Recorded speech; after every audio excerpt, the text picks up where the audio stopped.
Never allowing yourself to err. Your brain is built to get smarter every time you make a mistake. But most of us react to mistakes like we've touched a hot stove. We pull back and try to forget it ever happened. This reaction doesn't just slow you down. It can actually weaken the very brain connections you need to learn. If you only practice problems you already know how to do, your brain treats it like entertainment, not a workout. Without a real challenge, there's no growth. Our brain has a built-in error detector that flags a mismatch between what you expected and what actually happened. If you never make mistakes, that system never gets activated, and you don't learn. Here's how to fix it. Start every study session with 5 questions that are just a little bit out of your reach. Getting them wrong isn't a failure. It's a signal to your brain to pay attention, which helps you lock in the correct answer later. Learn to embrace the stumble, treating mistakes as proof you're just not a math person. That kind of negative self-talk, like "I'm just not good at this," does more than hurt your confidence. Brain studies show this mindset can actually quiet your brain's natural mistake detection signal. When that signal is weak, you become less likely to even notice your own blunders, which means you're doomed to repeat them. To fix it, just add the word "yet." Instead of saying "I can't solve this," say "I can't solve this yet." That one small word keeps your brain open to improvement and ready to learn. Multitasking while studying. That quick glance at your phone or a new browser tab splits your focus.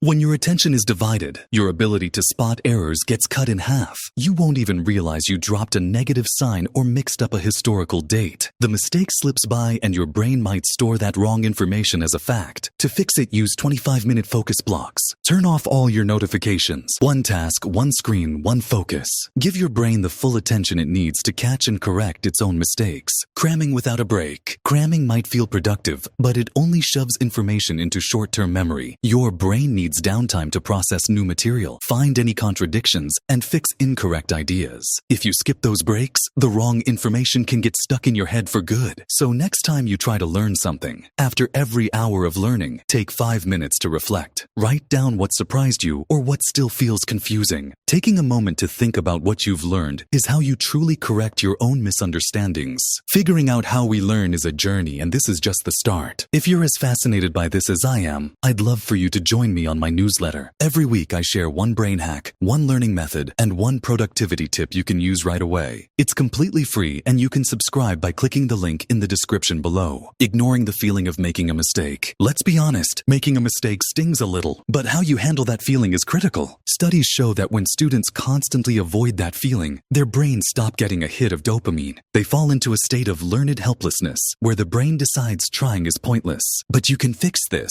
Try the 2-minute repair. First, admit the mistake out loud. Then, figure out the exact step where you went wrong and redo it correctly. After that, close the book. This gives you a sense of closure and prevents you from dreading the topic next time. Practicing without getting feedback. Repeating the same wrong essay structure or flawed line of code over and over just reinforces the mistake. Your brain builds a pathway for how to do something and will stick to it unless it gets a clear signal that says, "That's not right." Without that outside check, you're just strengthening a bad habit. So try this. After studying, close your book and attempt a problem from memory. Immediately after, check the answer. Look at only the parts you got wrong and take a second to understand why they were wrong. Then try again. This fast feedback loop is one of the best ways to get better. Refusing to learn from other people's mistakes. Learning from errors doesn't always have to be your own. Watching where other people go wrong gives you all of the learning without any of the bruised ego. You get to see the problem, understand the pitfall, and update your own thinking, all without the personal sting. For example, if you study with others, try a weekly mistake swap. Everyone brings one problem they got wrong, and the group works together to figure out why. You get exposed to more common errors and different ways of thinking without any emotional cost. Trusting your mental shortcuts. Our brains love to create little rules of thumb to save time, like the longest answer on a multiple choice test is probably the right one. These shortcuts work until they don't. If you never question these little rules, you'll keep getting things wrong because your internal guide was never updated. So once a week, write down a few of the unwritten rules you use when you study or take tests. Then actively try to find examples where those rules are wrong. This isn't about being negative. It's about making your mental models more accurate, which is what separates experts from beginners. Studying material that's too easy or too hard. If what you're studying is too easy, You won't make any mistakes, and you won't learn anything. If it's way too hard, you'll feel completely overwhelmed, and you won't learn much either. Research shows the sweet spot for learning is when you're getting things right about 85% of the time, which means you're making mistakes about 15% of the time. To fix this, keep an eye on your accuracy. If you're scoring above 85% on your practice problems, it's time to move to a harder topic. If you're scoring below 65%, it's a good idea to go back and strengthen the basics. Find that sweet spot where the mistakes are challenging you, not defeating you. So there you have it. Mistakes aren't failures. They are the path to getting smarter. Think of them as clues. Get curious about them, fix them quickly, and your brain will reward you by building stronger and faster connections.